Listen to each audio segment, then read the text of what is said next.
నారా లోకేష్ గారు నందమూరి తారక రామారావు గారు ఆశయాలు ముందుకు తీసుకెళ్తున్నందుకు ఎంతో మంది కార్యకర్తలు ఈ రోజు సంతోషిస్తున్నారు. ఈ రోజు ట్విట్టర్ లో కానీ మన ఎక్స్ లో కానీ ఎక్కడైనా చూసుకున్నా కానీ ఎవరన్నా ఒక మెసేజ్ పెట్టినా కూడా ఇమీడియట్ గా ఆయన స్పందించడం కానీ ఇలాంటి అన్ని కూడా చేస్తుంటే ప్రజలకు అందుబాటులో ఉండడం అనేది జరుగుతుంటే అది తాతగారు తాతగారు ఆశయాల్ని ముందుకు తీసుకెళ్లే విధంగా ఈ రోజు నారా లోకేష్ గారు ముందుకెళ్ళడం అనేది చాలా సంతోషకరమైన విషయం. ఈ రోజు ఆయనకి ఘనమైన నివాళులు అర్పించడానికి మొన్నే కోటి దాటడం అనేది సభ్యత్వాలు కూడా ఇది ఒక యాదృచ్ఛికంగా జరగడం, ఆయన ఘన నివాళులు అర్పించడానికే ఈ రోజు ఆ 1,50,000 దాటిందనేమో అని ఒక భావన ప్రతి ఒక్క కార్యకర్తకి ఈ రోజు కలుగుతుంది.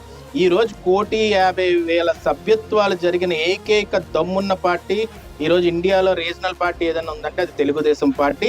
అది నారా లోకేష్ గారి వల్ల జరిగింది.